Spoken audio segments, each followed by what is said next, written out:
The coffee was still hot when it hit the floor. Marlowe Reid had exactly 7 seconds to register what happened, the man's shoulder colliding with hers, the paper cup tumbling from her grip in that inevitable slow-motion arc, the splash of dark liquid across marble tile and expensive leather shoes. His shoes. Christ! His voice was low, startled. "I'm so sorry. I wasn't—" Marlowe dropped to her knees, reaching for napkins that weren't there, her messenger bag sliding off her shoulder and spilling its contents. A pencil rolled away. Her phone skittered toward the elevator bank. "It's fine." He crouched beside her, retrieving her phone before it could disappear under the steel doors. His hands were large, careful. "Really, my fault. I wasn't watching where I was going." Marlowe looked up. She'd seen him before. Of course she had. Baxter and Lloyd architecture wasn't that big. 12 floors in a Chicago high-rise, maybe 100 employees total. You saw the same faces in the elevator, the same shoulders hunched over drafting tables through glass conference room walls. But seeing and noticing were different things. She noticed now. Dark hair that needed a trim, the kind of face that photographs would call angular, severe, but in person just looked tired. Gray eyes that might have been blue in different light, a jaw tight with something that wasn't quite tension, wasn't quite exhaustion, but lived somewhere in between. "Here."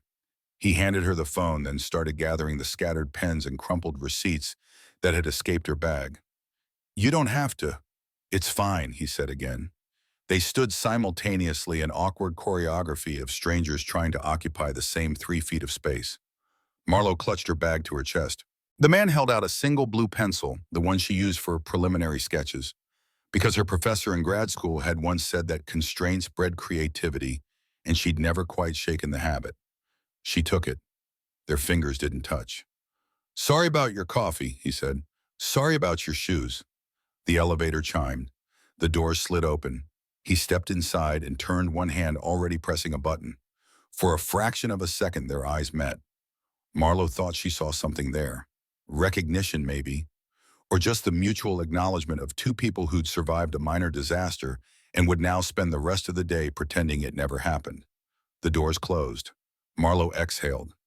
Around her, the lobby of Baxter and Lloyd hummed with its usual Monday morning energy. Architects in dark sweaters, interns juggling rolled blueprints, the scent of expensive coffee from the cafe on the ground floor mocking her now empty hands. She checked her watch, 8:43. She was late for a meeting she didn't want to attend, wearing a blouse that now had a small coffee stain near the hem, and she'd just made a complete fool of herself in front of a man whose name she didn't even know. Perfect, Marlowe took the stairs. Her office was a glass box on the 9th floor. Not literally a box, more of a cubicle with delusions of grandeur. But it had a window, and the window faced east, and on mornings like this, when the December sun cut through Chicago's perpetual gray, she could almost pretend she had a corner office, with a view of the lake instead of a parking garage, and the skeletal branches of trees that had given up their leaves weeks ago. She dropped her bag on the desk, powered on her computer, tried not to think about the man in the elevator, failed. It was an attraction. Marlowe had stopped trusting attraction 2 years ago, when she'd walked into her own bedroom and found Owen charming, promising Owen who'd sworn he'd wait until she was ready in bed with Vanessa from accounting. Attraction was a liar. Attraction made you ignore red flags the size of billboards. Attraction got you a diamond ring and a betrayal, and a divorce attorney who charged $400 an hour to tell you that no, you couldn't sue for emotional damages. So no, not attraction, just noticing. Her computer chimed, email. Marlowe clicked reluctantly, already bracing for the usual Monday avalanche. Client revisions, budget updates, a reminder about the healthcare enrollment deadline that she'd already missed twice. But the top email made her stop. From Jennifer Wu, HR, subject mandatory, annual Secret Santa program priority high. Marlowe's stomach sank. She opened it. Dear Baxter and Lloyd team, the holiday season is upon us. As per company tradition, we're excited to announce our annual Secret Santa gift exchange. Participation is mandatory for all full-time employees. This year's theme, thoughtful gifts, meaningful connections. Drawing will take place this Friday, December 6th at 4 p.m. in the main conference room. Please plan to attend, budget limit, $50. Gifts will be exchanged at the holiday party on December 20th. Remember, this is a wonderful opportunity to build community and show appreciation for your colleagues. Warmly, Jennifer Wu, Director of Human Resources. Marlowe read it twice. The word mandatory glared at her in bold capital letters, mocking her. She hated Secret Santa, hated the forced cheerfulness, the performative generosity, the way everyone pretended to be delighted by novelty mugs and generic gift cards while secretly calculating whether they'd gotten equivalent value to what they'd spent. She hated the holiday party too, the cheap wine and cheaper small talk. The way Daniel from the third floor always got drunk and told the same story about the time he'd met Frank Lloyd Wright's grandson. Most of all, she hated the implicit message, "You are lonely. You are isolated. This is our corporate-approved intervention." Her phone buzzed. Text from Sloan. "Sloan lunch today. Need to finalize bridesmaid dress stuff." Marlowe closed her eyes. Right. The wedding. Her baby sister's fairy tale wedding that was somehow happening in 6 weeks despite the fact that Sloan had only been dating Marcus for 18 months, which everyone agreed was practically no time at all, except Sloan didn't care because she was 28 and in love and convinced that when you knew, you knew. Marlowe had thought she'd known once too. Marlowe can't, swamped with the Morrison project. 3 dots appeared immediately. Disappeared, appeared again. "Sloan, you said that last week." Marlowe, still swamped. "Sloan Marr, you're my maid of honor. We need to do this." "Marlowe, I know. Soon. Promise." The dots stopped. No response. Marlowe set the phone face down and tried not to feel the familiar weight settling on her chest. Guilt, avoidance, the knowledge that she was letting her sister down, and the equal knowledge that she couldn't sit in a bridal boutique and smile at Tula and talk about love like it was something real. A knock on her cubicle frame. Marlowe looked up. Jennifer Wu stood there, clipboard in hand, sympathy radiating from every pore. "Marlowe, hi, did you get my email?" "Just now." Jennifer stepped inside uninvited, perching on the edge of the desk like a concerned ant. She was 45, efficient, and had made it her personal mission to rehabilitate Marlowe's social life ever since the divorce became office gossip. "I know the holidays can be hard," Jennifer said carefully, "especially after everything, but I really think this could be good for you." Secret Santa. "Community building," Jennifer corrected. "Connection. You've been working so hard, Marlowe, too hard. When was the last time you had lunch with someone, or drinks after work, or even just coffee in the break room, instead of that, desk eating thing you do?" "I like my desk." "Your desk is a prison." Jennifer's voice softened. "Look, I get it. You got hurt, but hiding doesn't heal anything. And this," she tapped the clipboard, "is a low-stakes way to engage. You pick a name, you buy a gift, you show up. That's it. No pressure, no expectations, just trying." Marlowe wanted to argue, wanted to say that she wasn't hiding, she was surviving, and there was a difference. Wanted to point out that mandatory fun was an oxymoron, and that forcing people to pretend they cared about their coworkers' holiday wishes was dystopian at best. But Jennifer was looking at her with those soft, pitying eyes, and Marlowe was so tired of being pitied. "Fine," she said. "I'll be there." Jennifer's face brightened. "Really, Wayne? Really? That's wonderful. You won't regret it. I promise. And who knows?" She stood smoothing her skirt. "Maybe you'll get someone interesting." After she left, Marlowe stared at her computer screen. The email glowed accusatory. Mandatory. She thought about the man in the elevator, his careful hands, the way he'd said it's fine like he was used to apologizing for existing. She wondered if he'd gotten the email too. Friday arrived with the inevitability of a root canal. Marlowe spent the morning buried in revisions for the Morrison Project, a sustainable housing development in Evanston that had already gone through 6 design iterations and showed no signs of slowing. She skipped lunch, ignored 3 more texts from Sloan, told herself that 4 p.m. would come and go quickly, that she'd draw a name nod politely and escape before anyone could trap her in conversation. At 3:55, she gave up and headed to the conference room. It was already crowded. The entire 9th floor had turned out, plus what looked like people from 10 and 11. Marlowe recognized faces but not names. The blonde woman from graphic design, the tall guy who always wore bow ties, Anna something who'd transferred from the New York office and seemed very concerned about the office's kombucha selection. Jennifer stood at the front, flanked by a large glass bowl filled with folded slips of paper. Everyone, thank you so much for coming. This is going to be such a special tradition this year. I can feel it. She beamed at the assembled crowd. Now, the rules are simple. You'll each draw one name. That person is your Secret Santa recipient. You have 2 weeks to observe, to learn, to find a gift that shows you see them. Really see them. Budget is $50. No gift cards, no generic candles. So she shot a pointed look at Daniel from the third floor. Bottles of bargain whiskey. Scattered laughter. Marlowe stood near the back, arms crossed. We'll go alphabetically by last name, Jennifer continued. When I call you, come up, draw your name, and please don't show anyone. The secrecy is part of the magic. The magic. Right. Names were called. People shuffled forward. The bowl's contents gradually diminished. Marlowe watched with detached interest, cataloging exit strategies. She could claim a migraine, an urgent client call, a sudden onset of pneumonia. Read Marlowe. She moved before she could reconsider. Up the side aisle, past the smiling faces in holiday sweaters, to the front where Jennifer held out the bowl expectantly. Marlowe reached in, her fingers found paper. She pulled out a slip, started to open it.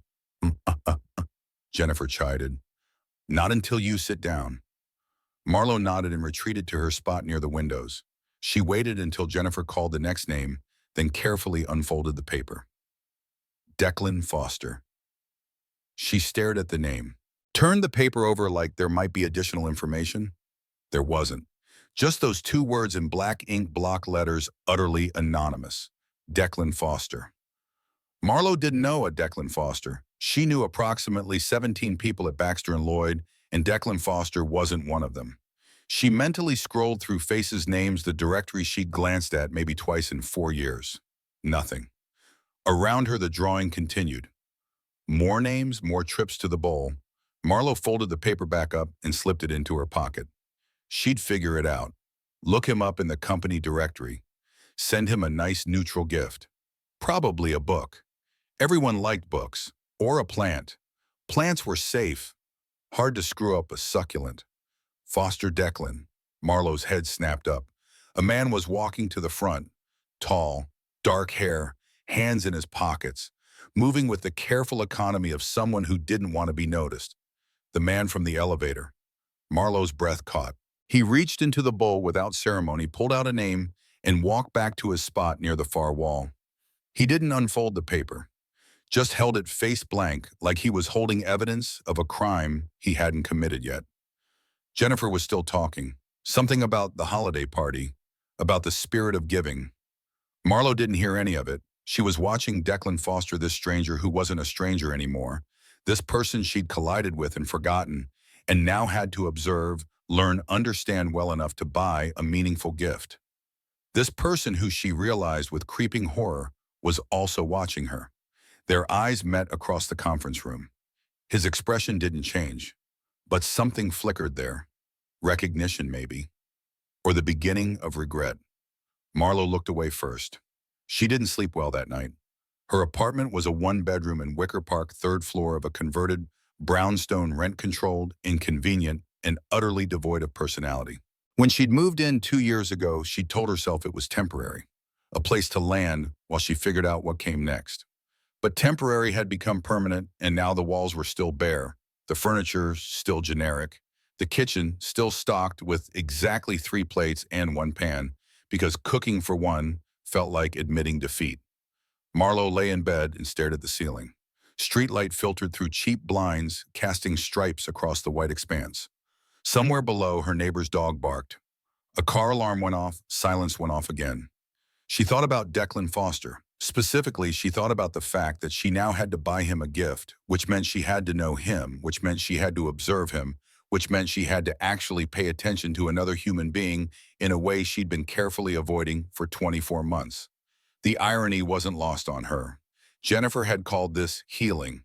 Marlowe would have called it torture. She rolled over, grabbed her phone, pulled up the Baxter and Lloyd employee directory, typed his name, Foster Declan, title Senior Architect, Residential Division Extension 4782, email, foster@baxterandlloyd.com.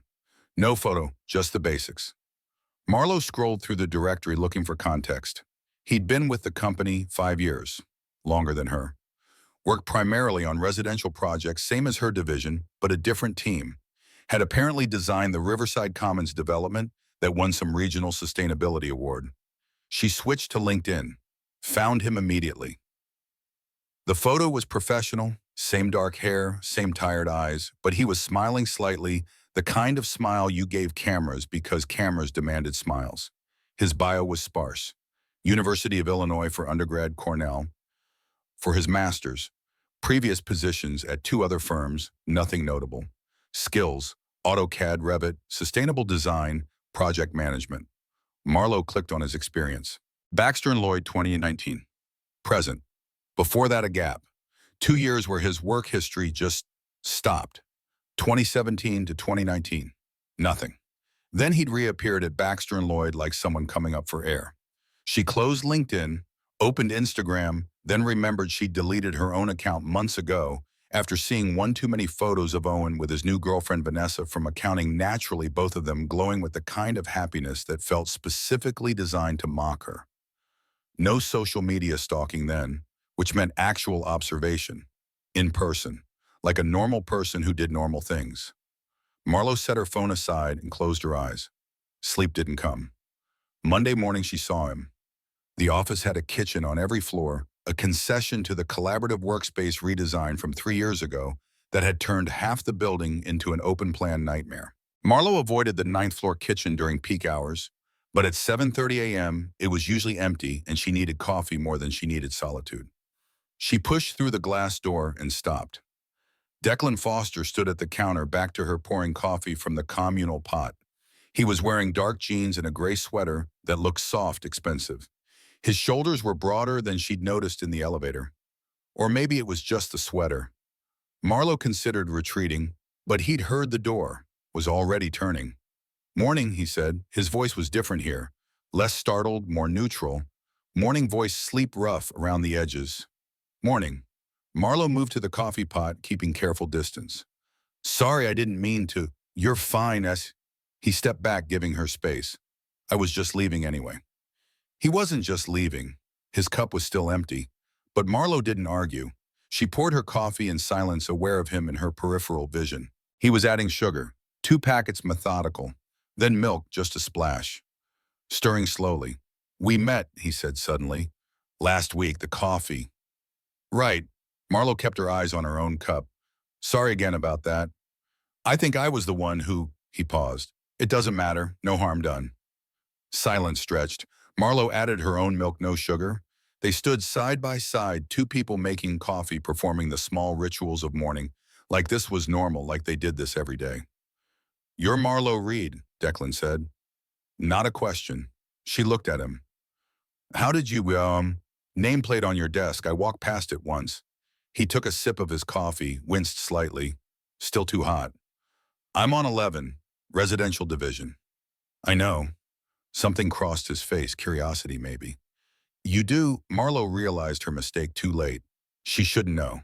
Not unless she'd looked him up, which she had, but admitting that felt like revealing too much. Like saying, "I've been thinking about you," when what she meant was, "I drew your name for Secret Santa, and now I'm obligated to care." "Company directory," she said quickly. "I was looking up someone else. Saw your name." "Right." They stood there. The kitchen hummed. Somewhere down the hall a phone rang. Marlowe sipped her coffee and tried to think of something to say, anything that would let her exit gracefully, but her mind was blank. "Well," Declan said finally, "I should—" "Yeah, me too." He nodded, started toward the door, then paused, turned back. "Hey, that Secret Santa thing, did you buy—" "Yes," Marlowe said. "I drew a name." "Me too." He was quiet for a moment. "Kind of arbitrary, isn't it? Picking someone random and pretending you can understand them from a few observations? Very arbitrary. But we're doing it anyway. Apparently." The corner of his mouth lifted. Not quite a smile. More like the memory of one something he'd learned long ago and only occasionally remembered how to perform. "Good luck," he said. "You too." He left. Marlowe stood in the empty kitchen, holding her coffee, trying to analyze what had just happened. He'd been polite, distant. The kind of distant that felt practiced, like he'd built walls so carefully that even he didn't notice them anymore. She understood that. She also understood that she now had exactly 13 days to figure out what gift would be meaningful to a man who seemed determined not to be known. The observation began. Marlowe told herself it was practical. She needed information. She needed to understand Declan Foster's habits. Preferences, the small tells that would reveal what kind of gift would land meaningfully instead of just taking up space on a shelf. But the truth she wouldn't admit even to herself was that watching him had become compelling in a way she hadn't anticipated. He arrived early. Every day. Marlowe started coming in at 7 thinking she'd beat the crowd and he was already there.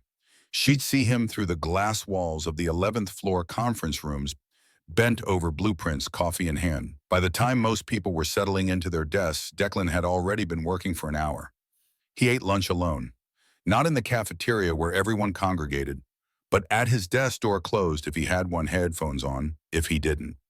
Marlowe watched him once from across the open-plan floor, tracked the mechanical way he ate, fork to mouth, chew, swallow, repeat, like eating was just another task to complete. He left late.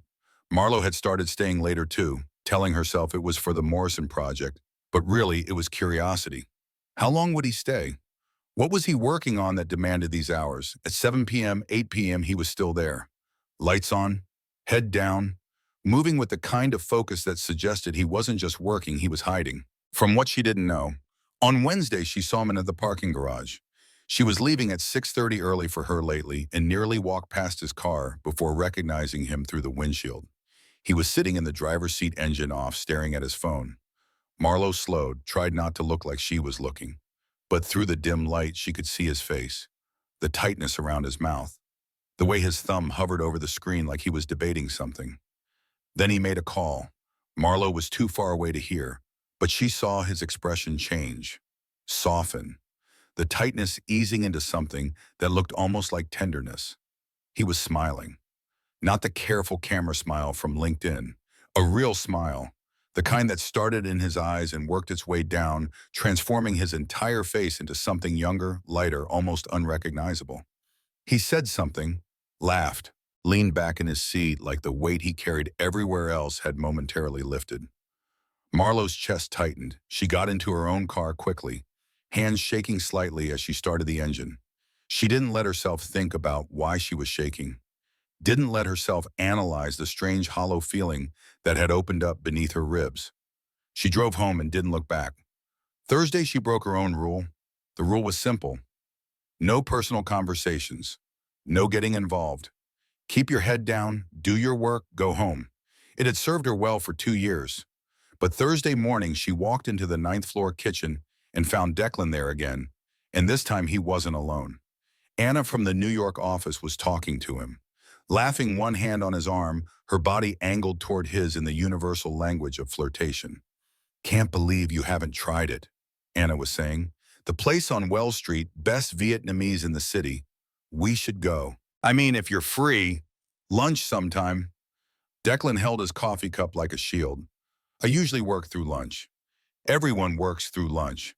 That's why lunch exists, to force us to stop working." Anna smiled. "Come on, it'll be fun." "I really can't."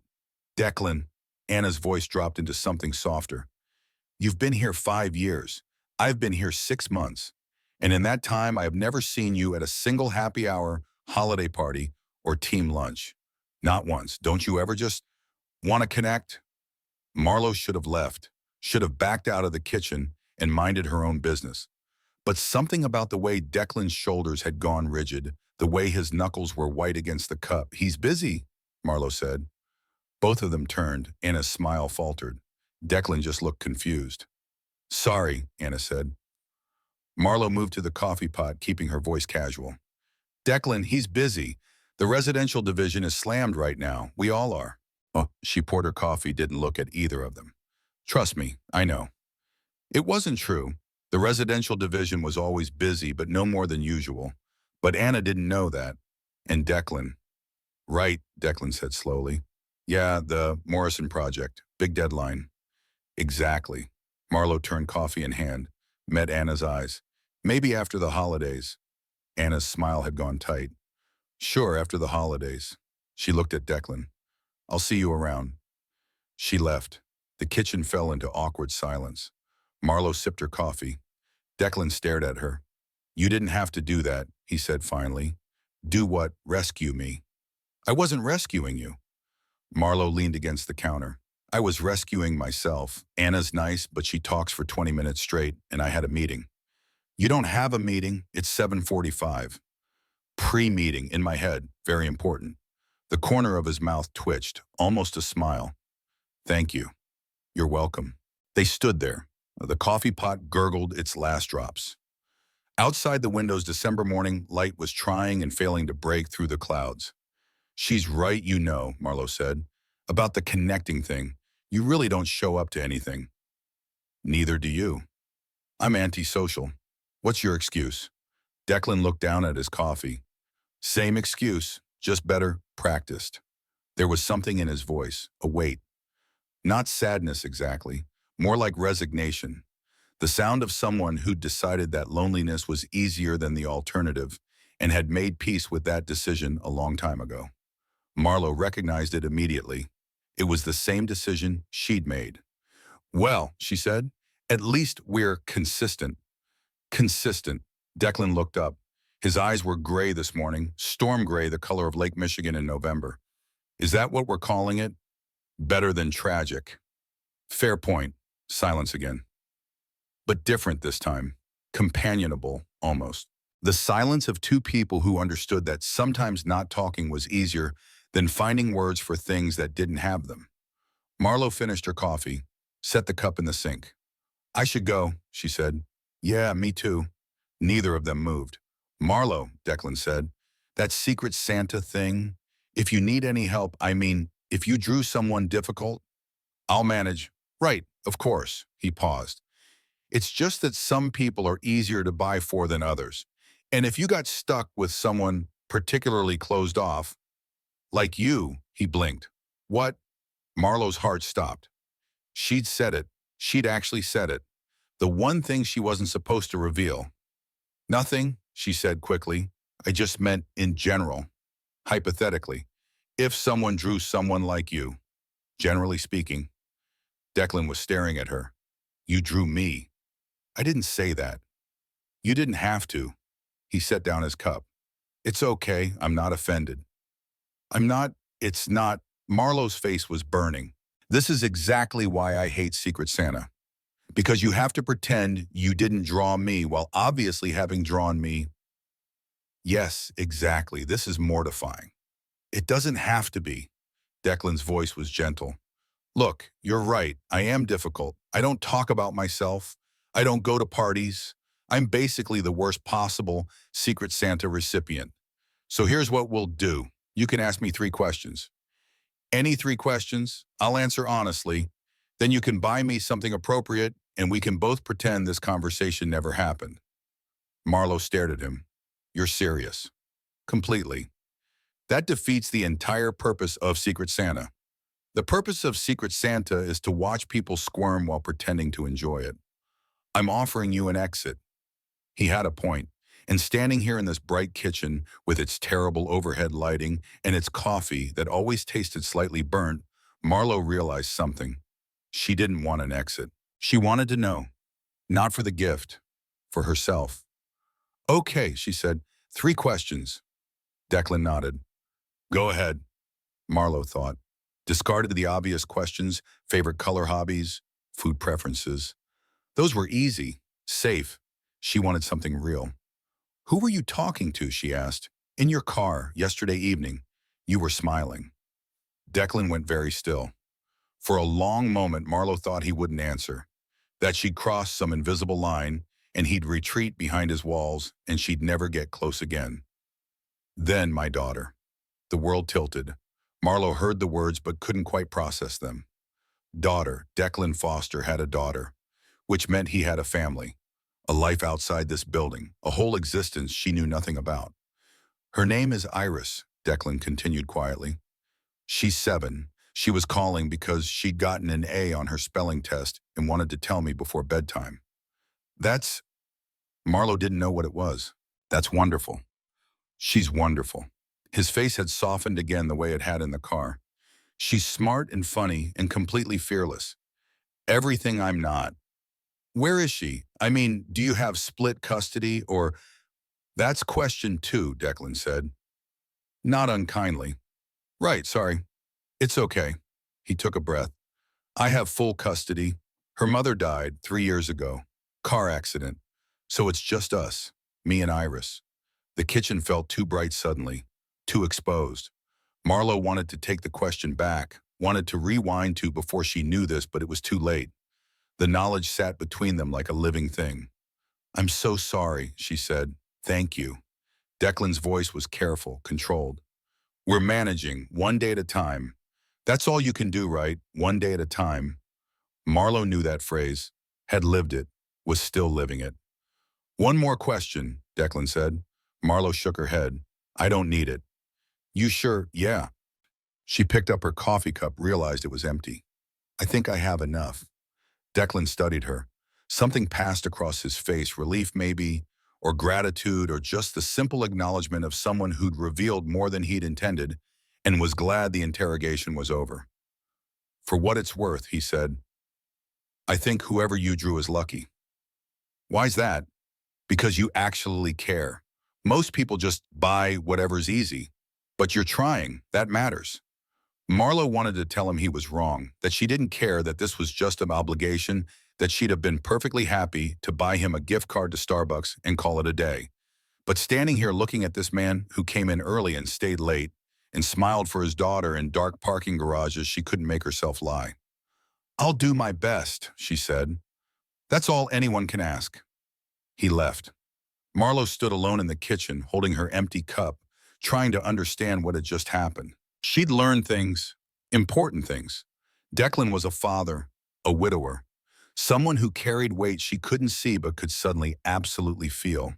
And somehow, impossibly, that made him more compelling. Not less. More. The weekend arrived like a reprieve. Marlowe spent Saturday at her apartment, working on the Morrison project from her couch laptop balanced on her knees. She ordered Thai food, watched half a movie, fell asleep at 10 p.m. and didn't dream. Sunday morning, her phone rang. Sloan. Marlowe stared at the screen, thumb hovering over decline. But guilt won. It usually did. Hey, she answered. Finally. Sloane's voice was bright, chipper, this auditory equivalent of sunshine. I was starting to think you'd blocked me. I've been busy. Too busy for your own sister. Too busy for dress shopping, yes. Mar. Sloane's voice shifted, less bright, more serious. We need to talk. Can I come over? Now. I'm already in the car. 20 minutes later, Sloane was sitting on Marlowe's couch, looking around the apartment with barely concealed concern. You really haven't unpacked, she said. I've unpacked. There are still boxes in your bedroom. I can see them from here. Those are storage. For what your hopes and dreams, Marlowe sat in the chair across from her sister and tried not to feel defensive. Sloane meant well. She always meant well. That was the problem. She cared so much, so openly, that being around her felt like standing too close to a fire. Warm but overwhelming. What do you want, Sloane? I want you to be my maid of honor. Sloane leaned forward, elbows on knees. Really be it. Not just show up and fake smile through the ceremony. I want you there. Present. Happy for me. I am happy for you. You're terrified for me. Marlowe opened her mouth, closed it, because Sloane was right. Of course she was right. I'm not saying don't get married, Marlowe said carefully. I'm just saying 18 months is fast. You barely know him. I know him enough. That's what I thought too, about Owen, and look how that turned out. Sloane's face softened. Owen was an asshole. Marcus is not Owen. You don't know that. Actually, I do, because I've been paying attention. I've watched how he treats servers at restaurants, how he talks about his ex-girlfriends, how he handles stress and disappointment in all the little moments when people think no one's watching. Sloane reached across the space between them. That's love, Mar. Not the grand gestures, the small stuff. Marlowe looked at her sister's hand, didn't take it. I can't do this, she said quietly. I can't stand up there and talk about love like I believe in it. Then fake it. What? Fake it. Sloane pulled her hand back. I don't need you to believe in my marriage. I need you to be there. That's it. Can you do that? Could she? Marlowe didn't know. But looking at Sloane, 28 years old, so sure of herself, so goddamn hopeful, Marlowe couldn't find it in herself to say no. Okay, she said. I'll be there. Sloane's smile was like sunrise. Really, really. And the dress shopping, that too. Sloane launched herself across the space and hugged Marlowe so hard they nearly toppled off the furniture.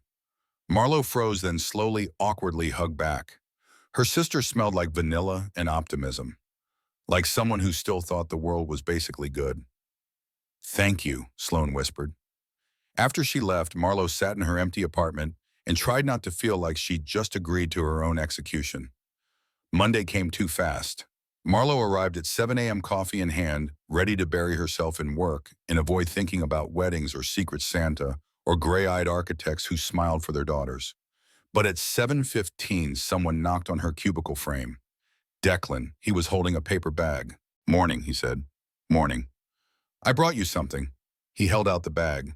Replacement for last Monday. Marlowe took it confused, opened it. Inside a coffee cup from the cafe downstairs. Still hot, and a blueberry muffin. You didn't have to.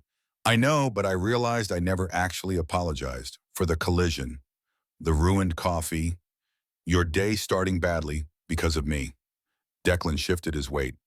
So, apology accepted. Marlowe looked at the coffee, at the muffin, at this man who barely spoke to anyone, who ate lunch alone and left late and was now standing in her cubicle at 7:15 in the morning with a peace offering. Apology accepted, she said. Good. He started to leave, then paused. Hey, that thing you said about the Morrison project being busy, was that true? No. So you did rescue me. I rescued both of us. Anna talks a lot. She does. Declan almost smiled. Still, thank you. You already thanked me. I'm doing it again. Twice the impact. This time he did smile. Small, brief, but real. And then he was gone, disappearing into the maze of cubicles before Marlowe could respond. She sat down, opened the coffee, took a sip.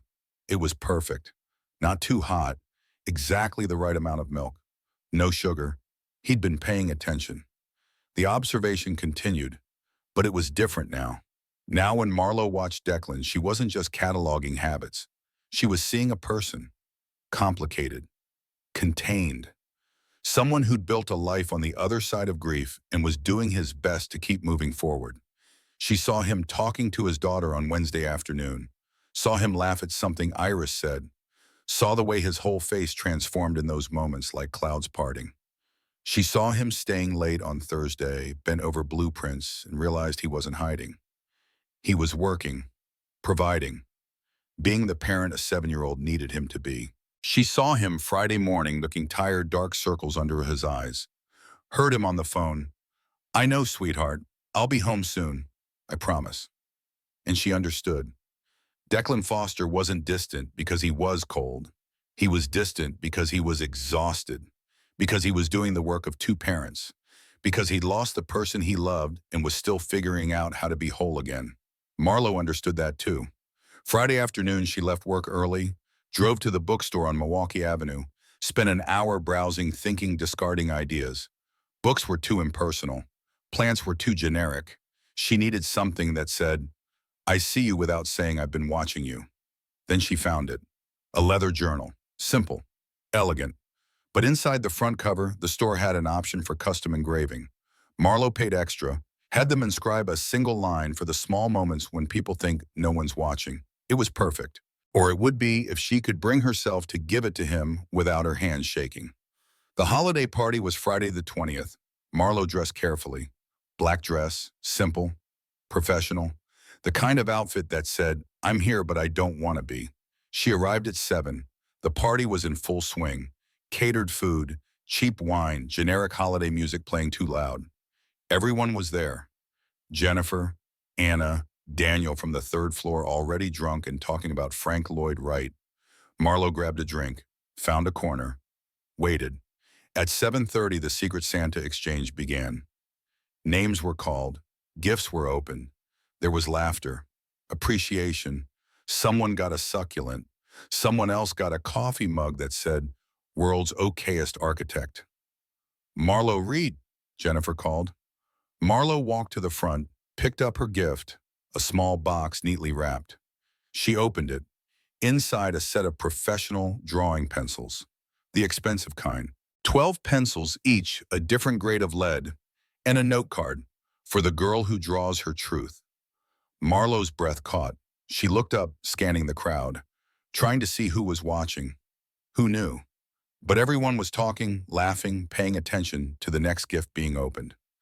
She folded the note carefully, slipped it into her pocket. "Declan Foster," Jennifer called. Marlowe's heart stopped. Declan walked to the front, picked up the journal she'd wrapped, opened it slowly. She watched his face, watched the moment he read the inscription, watched something shift behind his eyes, surprise maybe, or recognition, or something deeper she couldn't name. He looked up, found her in the crowd. Their eyes met. And Marlowe realized in that suspended moment that this wasn't about Secret Santa anymore. This wasn't about obligation or observation or corporate team building. This was about two people who'd spent 3 years building walls and were now impossibly considering what it might mean to let someone in. Declan smiled, small, real, just for her. Marlowe smiled back. Across the room, surrounded by noise and light and people who didn't matter, they understood each other completely. And that was the real gift. The Monday after the holiday party, Marlowe arrived at work to find a coffee cup on her desk. Not from the cafe downstairs, from somewhere else, somewhere better.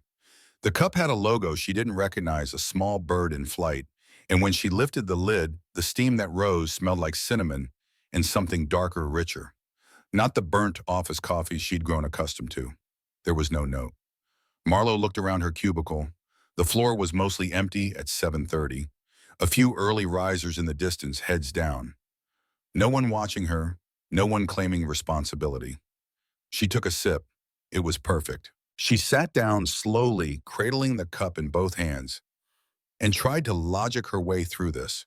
Someone had bought her coffee, good coffee, and left it here before she'd arrived, which meant they knew when she came in, knew where she sat, knew. Her eyes fell on the pencils, the drawing pencils from Secret Santa, still in their box on her desk, untouched since Friday night. She'd been afraid to use them, afraid that using them would mean something she wasn't ready to name. For the girl who draws her truth. Marlowe pulled the note card from her desk drawer. Read it again. The handwriting was neat, architectural, precise angles and careful spacing. The handwriting of someone who spent their days measuring, calculating, making sure everything aligned. She knew that handwriting. She'd seen it on blueprints, on revision notes, on the signature line of project approvals that crossed her desk twice a month. Declan. Declan was her Secret Santa. Marlowe set down the coffee and pressed her palms against her eyes. Of course. Of course it was him. The universe had a sense of humor that bordered on cruelty. She'd drawn him and he'd drawn her, and now they were locked in this strange dance of observation and gift-giving, and knowing each other in ways that felt both intimate and impossible. She should have been embarrassed, should have felt exposed. Instead, she felt something else entirely. Curious. She saw him at lunch. Not in the cafeteria, neither of them ever went to the cafeteria, but in the stairwell. Marlowe had taken to eating on the emergency stairs between 9 and 10, where the concrete walls muffled sound and no one ever bothered her. It was her place, private, safe. Except today, Declan was there. He was sitting on the landing 2 floors up, eating a sandwich, earbuds in. His eyes were closed. He looked exhausted. Marlowe should have left, should have turned around and found another place. But her feet carried her up the stairs before her brain could object. She sat down 3 steps below him. Declan's eyes opened. For a second, he just stared like he was trying to determine if she was real or some stress-induced hallucination. Then he pulled out one earbud. "Hey," he said. "Hey." Marlowe unwrapped her own sandwich. Turkey, dry. "I didn't know you came here." "I didn't know you did either. I'm usually here around 1, 12:30, but I had a meeting." He paused. "Should I go?" "No, stay." The word came out too quickly. Marlowe tried to soften it. "I mean, there's room, and it's just stairs, public property." Declan almost smiled. Very generous of you. They ate in silence. The stairwell was cold and personal. Gray concrete and metal railings and the distant hum of HVAC systems.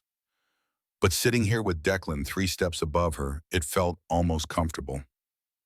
Thank you, Marlowe said finally, for the coffee. Declan went very still. What coffee? The one on my desk this morning. From I don't know where, someplace with a bird logo. Sparrows. It's a cafe in Logan Square. He was quiet for a moment. How did you know it was me? I didn't, not for sure, but I had a suspicion. She looked up at him. You're my secret Santa. And you're mine, and I know. Since when? Since Friday night, the pencils. Marlowe pulled out the note card, handed it up to him. Your handwriting. I see it on blueprints all the time. Declan read the card. Something crossed his face, embarrassment maybe, or regret. I should have been more careful. I'm glad you weren't. He looked at her. Really? Really? Marlowe took a breath. The inscription in the journal, the one I gave you. Did you figure out that was me? I had my suspicions. Declan folded the card, handed it back. You quoted something. That line about small moments when people think no one's watching. I said that to you in the kitchen. You have a good memory. So do you. He was quiet. What did it mean, that inscription? Marlowe thought about lying, about deflecting, but sitting in this cold stairwell with December light filtering through the narrow window and Declan looking at her with those storm gray eyes, she found she didn't want to. It meant I see you, she said. You spend all day being invisible, coming in early, leaving late, eating alone. You think no one notices, but I did, and I wanted you to know that someone does. Declan's throat worked. He looked away down at his half-eaten sandwich. Thank you. You're welcome. And the coffee, what's that supposed to mean? It means you deserve better than the burnt crap from the office pot. He met her eyes. It means I see you too. The silence stretched. In the distance, a door slammed. Voices echoed, then faded. But here, in this forgotten space between floors, the world contracted to just the two of them. This is strange, Marlowe said. What is this, us? The fact that we barely spoke 3 weeks ago and now we're, she gestured vaguely, sharing stairs. You don't like strange. I don't like unpredictable. Neither do I. Declan rewrapped his sandwich, only half finished. But here we are anyway. Here we are. He stood, started to walk past her, then stopped. His hand brushed her shoulder, barely, just the lightest contact, but Marlowe felt it like electricity. Same time tomorrow, he asked. 12:30 or 1. Let's say 12:45. Split the difference. Compromise, very architectural of you. I have my moments. He was almost smiling. See you tomorrow, Marlowe. He left. Marlowe sat in the stairwell for another 20 minutes, not eating, just breathing. Her shoulder still tingled where he touched her, and she hated that it did. Hated that some part of her, some small, foolish part she'd thought she'd buried, was waking up. The next day, she brought 2 coffees, one for her, one for him, both from Sparrows. Declan arrived at 12:45 exactly. Saw the cups, raised an eyebrow. Reciprocity, Marlowe explained. It's only fair. I didn't do it to be repaid, Dahane. I know, but I'm doing it anyway. She held out his cup. Besides, if we're going to share stairs, we might as well share good coffee. Declan took it, sat down beside her, this time not above her, close enough that she could smell his cologne, something clean and woody cedar maybe. How was your morning, he asked. Meetings, you. Same. Jennifer from HR cornered me. Wanted to know if I'd had a meaningful Secret Santa experience. Marlowe almost choked on her coffee. What did you say? I said it was very meaningful. She seemed satisfied. He sipped his coffee. She also asked if I'd be coming to the New Year's party. Apparently my attendance record is concerning. Are you going? No. Me neither. We're very consistent. That's what you said last time. Marlowe looked at him. In the kitchen, you said we were consistent. And you said it was better than tragic. Still true. They drank their coffee. The stairwell was warmer today, or maybe that was just the proximity. Marlowe became acutely aware of the space between them, 6 inches, maybe less. Close enough to touch if either of them moved. Can I ask you something? Declan said. 3 questions. Remember, you already used yours. This is a new set, new conversation. Fair enough. Marlowe set down her cup. Go ahead. Your sister, the one who came by the office, she mentioned you were divorced. Marlowe's chest tightened. That's not a question. I know, I'm getting there. Declan turned to face her. Are you okay with that? With being divorced? No one's okay with being divorced. That's not what I meant. Marlowe knew what he meant. He was asking if she'd healed, if she'd moved on, if the wound had closed, or if she was still bleeding. And the answer was complicated. Most days, yes, she said carefully. Some days, no. It depends on whether I see him. You still see him. He works 2 blocks from here, at that big tech firm on Madison. Sometimes I'll be walking to lunch, and there he is, usually with her. Vanessa, the woman he cheated with. Marlowe's voice was flat. They're still together, going on 3 years now, which means they've been together longer than we were married. That must be hard. It's mostly just annoying, like seeing a bad movie sequel that somehow made more money than the original. She picked at the edge of her coffee cup. But yeah, some days it's hard. Declan nodded, didn't push, didn't offer empty platitudes about how she'd find someone better or how it was his loss. Just sat with her in the silence and let the words settle. Can I ask you something now? Marlowe said. That's only fair. Your wife, Celeste. The name felt strange in her mouth. Do you still think about her every day? The answer was immediate, honest. It should have hurt, should have felt like a door closing, but somehow it didn't. Does it get easier? Marlowe asked. Easier isn't the right word. It gets different. At first, the grief is everything, King. You can't breathe around it, can't think past it. Every moment is just trying to survive until the next moment. Declan stared at his hands. Then time passes, and it doesn't hurt less exactly, but it hurts less often. You go an hour without thinking about them, then a day. Then you realize you've been laughing at something stupid, and it's the first time in months you've felt anything other than sad. Is that where you are now? Getting there. He looked at her. What about you? I don't think I ever got to the grief part. Just went straight to anger, and then numbness. And now I'm stuck somewhere between the two, trying to figure out how to feel things again without it destroying me. That sounds exhausting. It is. They sat with that, 2 people who'd lost different things in different ways, but somehow ended up in the same place here in this cold stairwell, drinking good coffee and admitting to things they didn't admit to anyone else. Marlowe, Declan said quietly, thank you for telling me. You too. We're quite a pair, aren't we? Consistently tragic. Something like that. But when he smiled, small, sad, but real, Marlowe thought that maybe tragic wasn't quite the right word after all. The week passed in a blur of deadlines and coffee and stolen moments in stairwells. They didn't talk about anything profound, just small things. Declan told her about Iris's obsession with marine biology. Marlowe told him about Sloane's increasingly elaborate wedding plans. He complained about his upstairs neighbor who practiced drums at midnight. She complained about the Morrison Project client who kept requesting changes that violated basic physics. It was easy, comfortable. The kind of comfortable that made Marlowe nervous, because comfort meant letting your guard down, and letting your guard down meant getting hurt. But she couldn't seem to stop. On Thursday, Declan brought her a croissant from the French bakery near his apartment. You said you don't eat breakfast, he explained, but everyone should eat breakfast. On Friday, Marlowe left a book on his desk, The Death and Life of Great American Cities by Jane Jacobs. You mentioned urban planning, she said when he texted her a question mark. Thought you might like it. They were circling each other, learning each other, building something that neither of them wanted to name because naming it would make it real, and real meant vulnerable, and vulnerable meant dangerous. Saturday morning, Marlowe's phone buzzed. Declan. Are you busy today? She stared at the text. They'd exchanged numbers earlier in the week, in case of coffee emergencies.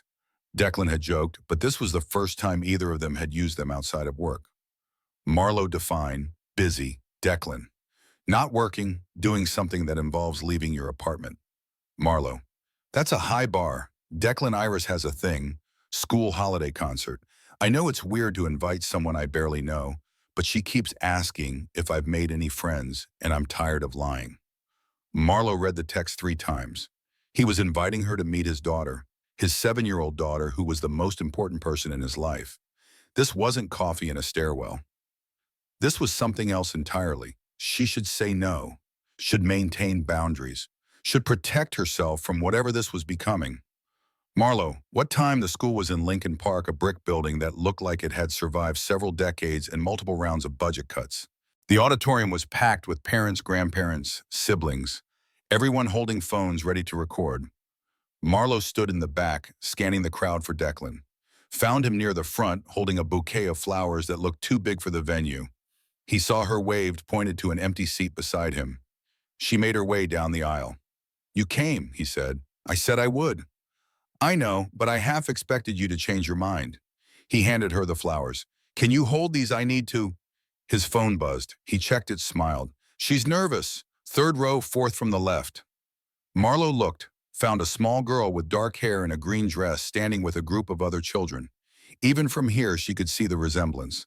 Iris had Declan's eyes, his serious expression. But when she smiled, waved at her father in the crowd, her whole face transformed. "She's beautiful," Marlowe said. "She is." Declan's voice was soft. "She's also terrified. She's been practicing her song for weeks, but now she's convinced she'll forget the words." "Will she?" "Probably not. But I told her even if she does, I'll still be proud of her." The lights dimmed. The concert began. Children filed onto risers.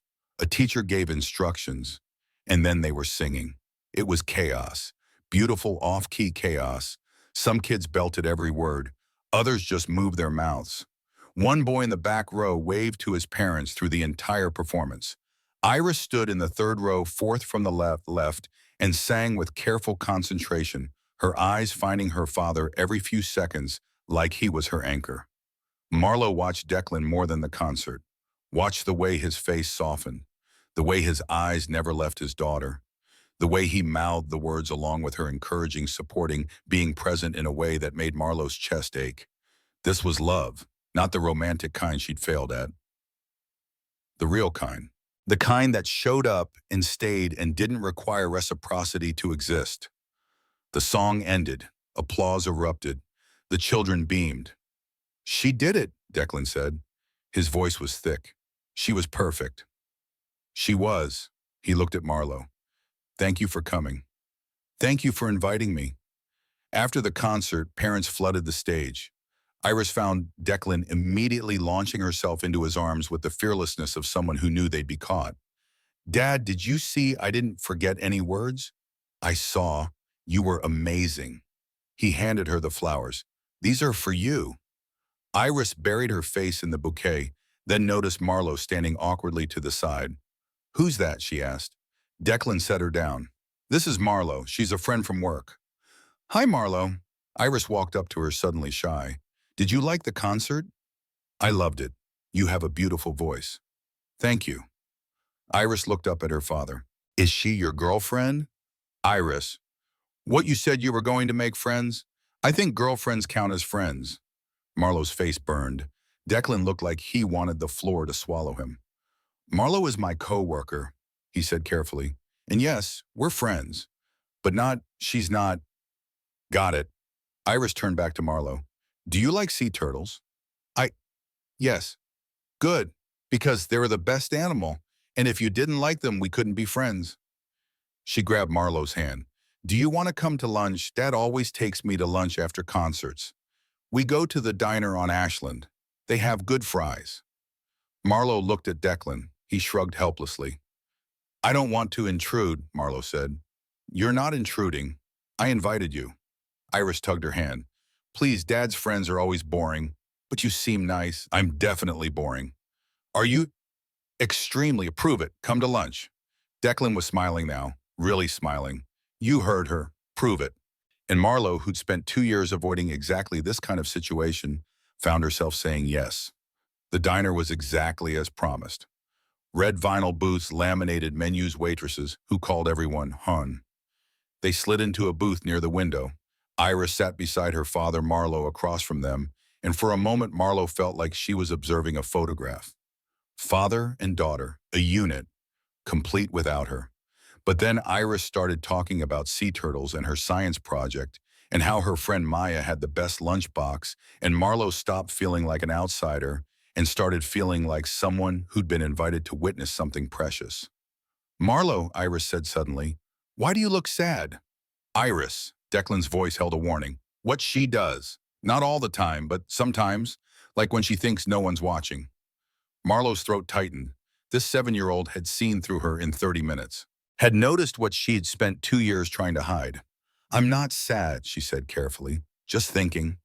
About what, Iris? That's enough. It's okay. Marlowe looked at this small, perceptive child. I was thinking about how lucky your dad is. To have you. Iris considered this. I'm lucky too. Most kids have 2 parents, but I only have 1, which means I get twice as much of him. The logic was child perfect. Marlowe glanced at Declan and saw something complicated in his eyes. Pride, sadness, love so fierce it was almost painful to witness. That's a good way to look at it, Marlowe said. Dad taught me. He says when bad things happen, you have to find the good parts, even if they're small. Iris sipped her milkshake. What bad thing happened to you? Iris, Declan's voice was firmer now. We don't ask people about bad things. Why not? Because it's private. But you said Marlowe was your friend. Friends tell each other things. Some things, not all things. Iris looked between them, clearly trying to parse the adult rules she didn't quite understand. Then she shrugged and went back to her fries. But the question lingered. After lunch, they walked Iris to Declan's car. She hugged Marlowe goodbye, quick, spontaneous, smelling like strawberry shampoo, and climbed into the back seat. Thank you, Declan said, for coming, for being patient with her. She's wonderful. She's also nosy and blunt and has no concept of boundaries. He smiled. I'm raising a 7-year-old journalist. Could be worse. Could be a lawyer. Fair point. They stood in the parking lot, cold December wind cutting between them. Marlowe shoved her hands in her pockets. Declan shifted his weight. Marlowe, he said, what she asked. About the bad thing. You don't have to answer, but if you ever want to talk, I know. Marlowe met his eyes. Same goes for you. I think we've both had enough bad things for a while. Agreed. But good things. He paused. Good things are okay, right? Like coffee and stairwells, and concerts, and lunch with nosy 7-year-olds. Those are okay. Good, Declan smiled, because I'd like more of them, if you would. Marlowe's heart was beating too fast. This was dangerous. This was everything she'd been avoiding. But standing here looking at this man who'd invited her into his world, his carefully protected world, she couldn't find it in herself to pull away. I'd like that too, she said. Monday morning the office felt different. Marlowe couldn't explain it. The fluorescent lights were the same. The hum of printers and keyboards was the same. Even her desk looked exactly as she'd left it Friday afternoon. But something had shifted. She saw Declan at 8:15 in the hallway near the conference rooms. He was talking to someone from accounting, nodding seriously, but when he saw her, he paused mid-sentence, just for a second, just long enough to smile. Marlowe smiled back. The accounting person looked confused. Declan returned to the conversation, and Marlowe kept walking, heart doing something complicated in her chest. At 12:45, she went to the stairwell. Declan was already there. Hey, he said, hey. She sat beside him, not 3 steps away, not 2, but right beside him, close enough that their shoulders touched. Good morning, he asked. Better now. Same, they drank their coffee. Outside Chicago was gray and cold and entirely indifferent to them. But in this forgotten space, something was building. Something that felt fragile and fierce and utterly terrifying. Declan, Marlowe said quietly. What are we doing? I don't know. Should we know? Probably. He looked at her. Does it scare you? Yes. Me too. But you're still here. So are you. Marlowe wanted to say something profound, something that would make sense of this feeling, this pull towards someone she barely knew, but somehow understood completely. But words failed, so instead she did something else. She took his hand, just laced her fingers through his and held on. Declan went very still, then slowly he squeezed back. They sat like that for the rest of lunch, not talking, not moving, just existing in the same space, holding on to each other like they were the only solid things in a world that kept shifting. The days blurred together. Marlowe spent her mornings working, her afternoons in the stairwell, her evenings trying not to think about what any of it meant. Sloane texted her constantly about bridesmaid dresses and seating charts and whether ivory or cream was the right choice for table linens. Marlowe responded with vague approval, her mind elsewhere. On Wednesday, Declan asked if she wanted to get dinner. Like a date, Marlowe asked. Like food, after work, with talking. And that sounds suspiciously like a date. Does that make you uncomfortable? It should have. Marlowe should have said, yes, I'm uncomfortable. Let's keep this in stairwells where it's safe. But looking at him, at this man who'd somehow become the best part of her day, she couldn't. No, she said, it doesn't. They went to a small Italian place in River North, sat at a corner table, ordered a pasta and wine, and talked about everything and nothing. Declan told her about Iris's upcoming science fair project on sea turtles. Marlowe told him about the Morrison project finally getting approved. They talked about architecture and Chicago winters and the best pizza in the city. They didn't talk about what they were doing, but halfway through dinner, Declan reached across the table and took her hand again. Thank you, he said. For what? For saying yes, to this, to lunch in stairwells, to Iris's concert, to, he gestured vaguely. All of it. You don't have to thank me for spending time with you. I know, but I want to. His thumb traced circles on her palm.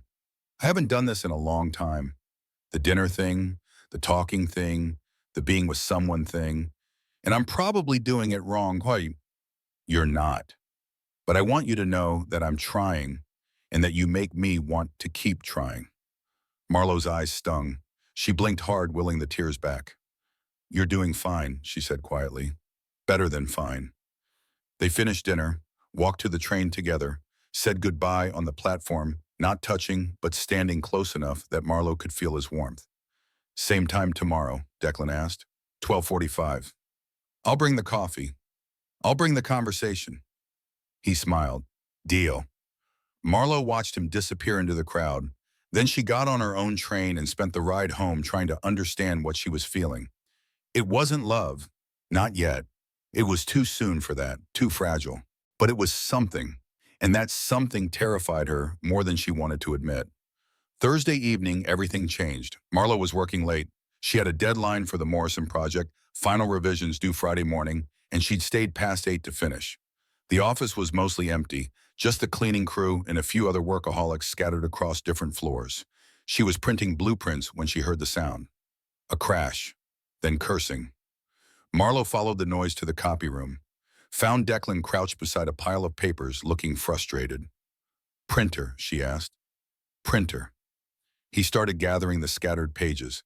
I hate this thing. I swear it knows when I'm in a hurry. Here. Marlowe knelt beside him, helping.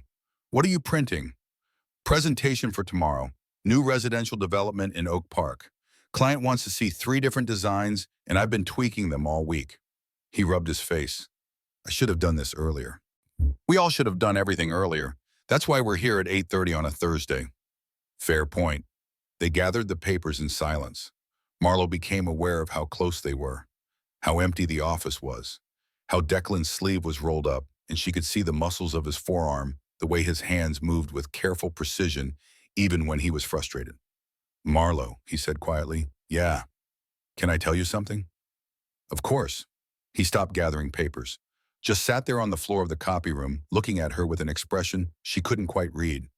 I haven't been on a date in 4 years, he said. Haven't wanted to. Haven't even considered it. And then you spilled coffee on me, and I thought, I don't know what I thought, but then you were there, in the kitchen, in the stairwell, at Iris's concert, and suddenly I was thinking about it. A lot. Marlowe's heart was hammering. Declan. Wednesday night, that dinner. That was a date, right? I didn't imagine it. No, you didn't imagine it. Good, because I'd like to do it again. And I know that's terrifying and probably a terrible idea, and you have every reason to say no, but Marlowe kissed him, just leaned forward and pressed her lips to his, cutting off the rambling, the fear, the careful negotiation of feelings neither of them knew how to navigate. For a second, Declan froze. Then he kissed her back. It was soft, tentative. The kiss of two people who'd forgotten how to do this and were remembering together. His hand came up to cup her face gentle, like she might break. And Marlowe let herself sink into it, into the warmth and the closeness and the terrifying relief of touching someone who felt like safety. When they pulled apart, they were both breathing hard. "Okay," Declan said, "so we're doing this." "Apparently." "Are you okay with that?" Marlowe thought about saying no, about protecting herself, about all the reasons this was a bad idea. He was a widower with a child. She was divorced and broken. They worked together. Nothing about this was simple or safe or easy. But looking at him, at this man who'd been brave enough to try again, she couldn't. "Yes," she said, "I'm okay with that." Declan smiled, really smiled, the kind of smile that reached his eyes and made him look years younger. Then the lights went out. Both of them froze. "Did you?" Marlowe started. "I didn't touch anything." They stood slowly. The office was dark, completely dark. Even the emergency exit signs seemed dimmer than usual. "Power outage," Marlowe suggested. "Maybe?" Declan pulled out his phone, used it as a flashlight. "Let me check the main panel." They walked through the empty office, Declan's phone casting strange shadows on the walls. The ninth floor was silent, lifeless. Outside the windows, the city glowed with its usual electric brilliance, which meant the outage was building-specific. "Circuit breaker," Declan said when they reached the panel. "Someone must have tripped it, probably the cleaning crew with a vacuum." "Can you fix it?" "Maybe, if I can figure out which breaker." He handed her his phone. "Hold this." Marlowe held the light while Declan examined the panel, flipped a few switches. The lights flickered but didn't come on. "Might be the main," he muttered, "which means we need building maintenance. On a Thursday night. They have an emergency line." Declan called, got voicemail, left a message, hung up. "They'll call back," he said. "Probably. And if they don't, then we're stuck here until morning when the day crew arrives." They looked at each other, the implications settling over them like snow. "We could leave," Marlowe said. "Take the stairs. The emergency lights should still work." "We could." Declan didn't move. "Or we could stay, wait for maintenance, make sure they fix it properly." "That's very responsible." "I'm a very responsible person." Marlowe knew what he was really saying. Stay with me in this dark office where no one can see us or judge us or make this complicated. "Okay," she said, "we'll stay." They ended up in a conference room on the 10th floor. It had windows, big ones that looked out over the city, and enough residual light from the buildings around them that they didn't need Declan's phone. They sat on the floor, backs against the wall, shoulders touching. "This is absurd," Marlowe said.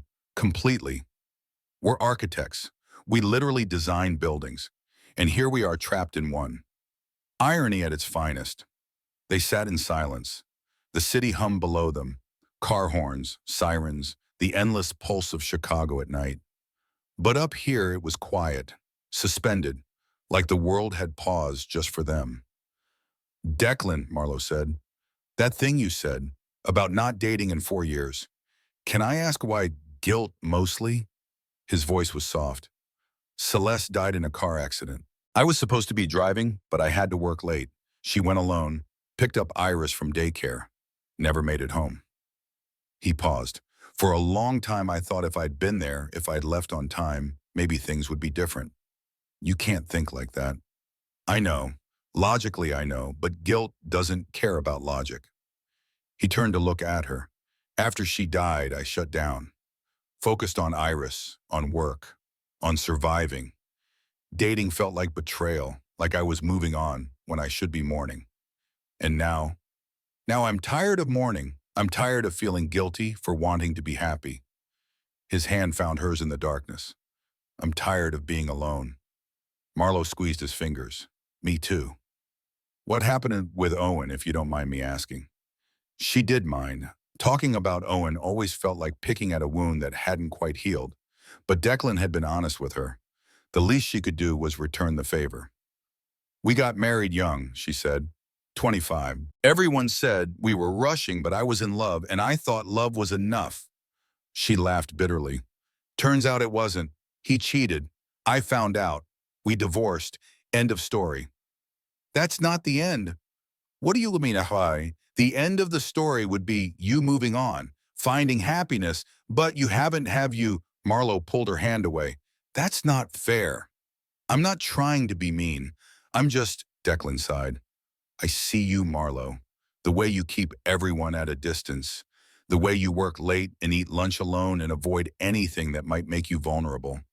You're still in the middle of your story, not the end. And you're at the end of yours. No, I'm in the middle too. He was quiet for a moment. But I'm trying to get to the next chapter.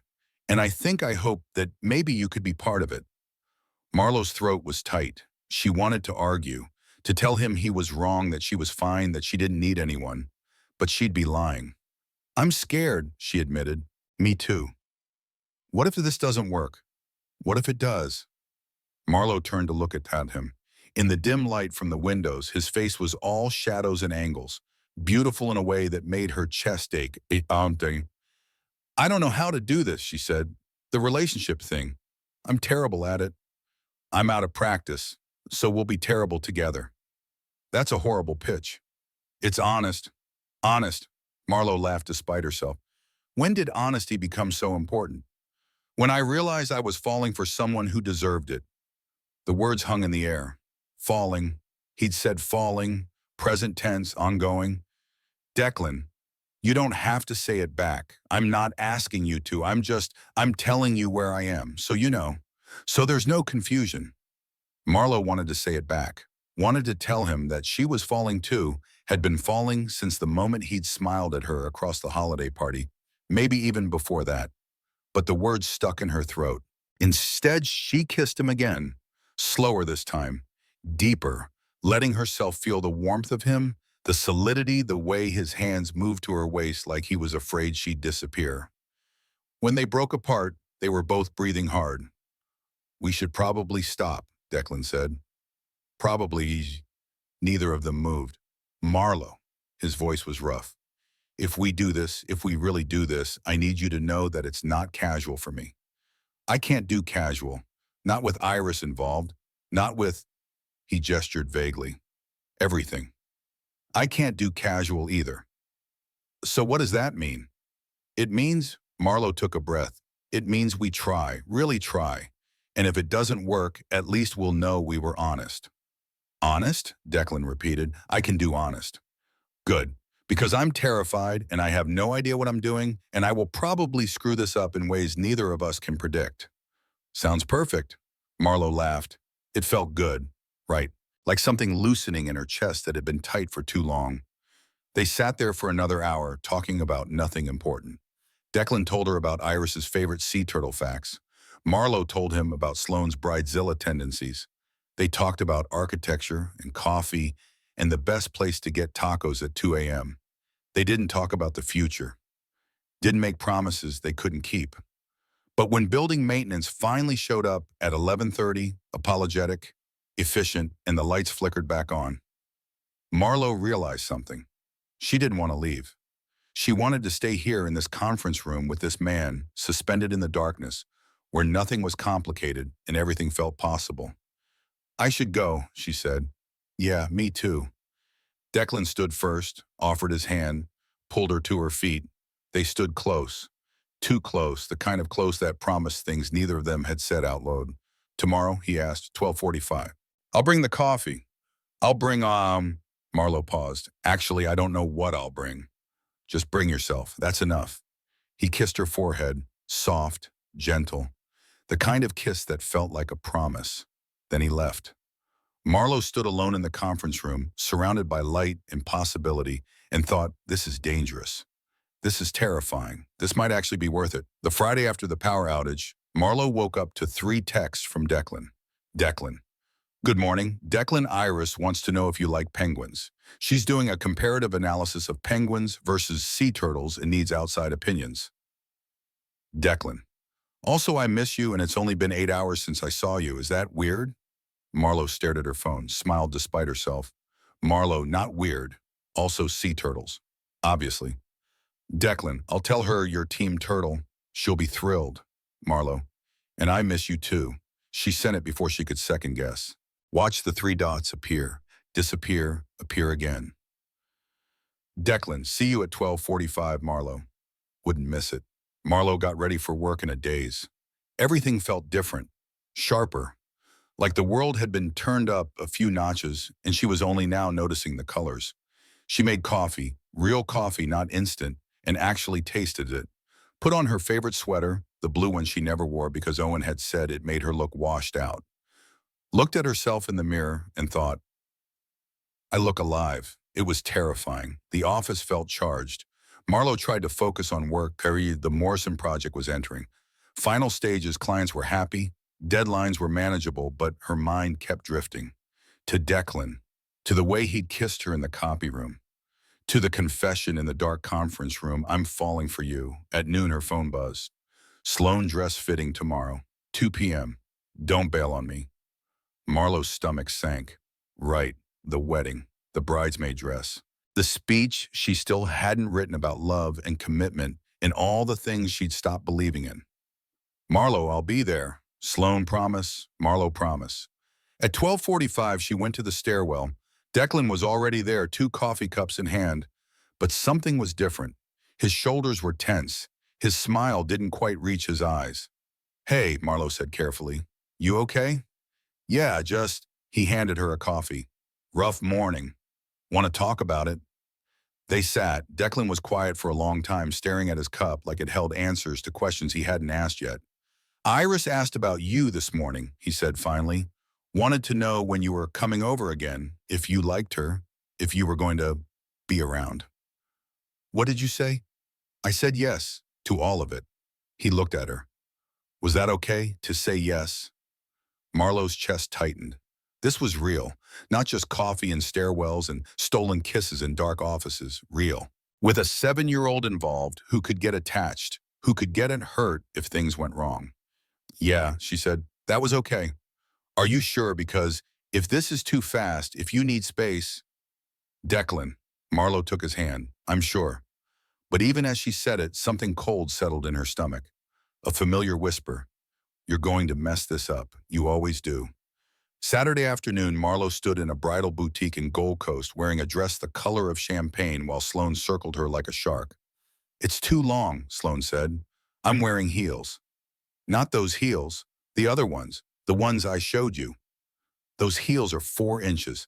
I'll break my ankle. You'll be fine. Sloan turned to the seamstress. Can you take it up, maybe 2 inches? The seamstress nodded, started pinning. Marlowe stood very still and tried not to feel like she was being prepared for sacrifice. So, Sloan said too casually, how's work? Fine. Just fine, busy. The Morrison project is wrapping up. And that's it. Nothing else happening. Marlowe knew where this was going. Sloan had the kind of radar that detected emotional shifts from 3 states away. She'd probably sensed something over text in the pauses between responses, in the way Marlowe had actually shown up today, instead of canceling. There might be something, Marlowe admitted. Sloan's face lit up. I knew it. Who is he or she or they? I'm not assuming. His name is Declan. We work together. And Marlowe tried to find words. He's nice and complicated, and he has a daughter. A daughter. Sloan sat down hard. Mar, that's serious. I know. Because kids you can't just date someone with the kid and then bail when it gets hard. That's not fair to anyone. I'm not going to bail. You don't know that. Sloan's voice was gentle but firm. You haven't dated anyone since Owen. You've barely left your apartment except for work.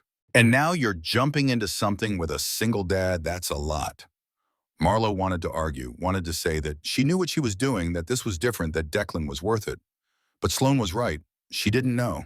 She was terrified. And the last thing she wanted was to hurt Iris, sweet, perceptive Iris who asked questions and noticed sadness and deserves someone stable in her life. Maybe you're right, Marlowe said quietly. I'm not saying don't date him. I'm saying be careful. For his sake. And for yours. The seamstress finished pinning. Marlowe stepped off the platform and went to change Sloan's words echoing in her head. Be careful. But how did you do careful when you were already falling Sunday? Declan invited her to his apartment. Nothing fancy, he'd texted. Just dinner. And Iris wants to show you her sea turtle project. Marlowe almost said no, almost texted back some excuse about work or errands or needing space. But the thought of disappointing Declan, hurt more than her fear. Marlowe, what time? The apartment was in Ukrainian village, third floor of a brownstone that had seen better days but still had charm. Declan opened the door wearing jeans and a sweater, looking more relaxed than she'd ever seen him at work. Hey, he said, come in. Inside was warm, lived in. There were kids' drawings on the fridge books, stacked on shelves, a couch that had clearly survived toddler years. It smelled like garlic and something baking. Marlowe Iris appeared from down the hall carrying a poster board. Look, I finished my project. The poster was covered in pictures of sea turtles, facts written in careful 7-year-old handwriting, and one drawing that was clearly Iris's work, a turtle with a smile and a speech bubble, saying, "Save the ocean." This is amazing, Marlowe said. You did all this yourself. Dad helped with the typing, but I did the research and the drawing. Iris pointed to various sections. Did you know sea turtles can hold their breath for 7 hours? And they've been around for 110 million years. That's older than dinosaurs. That is very old I know, right? Iris beamed. I'm going to be a marine biologist when I grow up, or an astronaut. I haven't decided. You've got time, Declan said. He was watching them with an expression Marlowe couldn't quite read. Something soft, hopeful. They had dinner at the small kitchen table. Spaghetti and garlic bread and salad that Iris pushed around her plate without eating. Conversation was easy. Iris dominated most of it, asking Marlowe questions about her job, her apartment, whether she had any pets. No pets, Marlowe said. My building doesn't allow them. That's so sad. Everyone should have pets. Iris turned to her father. Dad, can we get a dog? We've talked about this. I know. You work too much, and I'm too young to take care of it alone. Iris sighed dramatically. But when I'm 8, we'll discuss it when you're 8. After dinner, Iris went to her room to finish homework. Declan and Marlowe cleaned up together, moving around each other in the small kitchen with surprising ease. Thank you for coming, Declan said. Iris hasn't stopped talking about you since the concert. She's wonderful. You're doing a good job. Some days I'm not sure. He dried a plate, set it in the cabinet.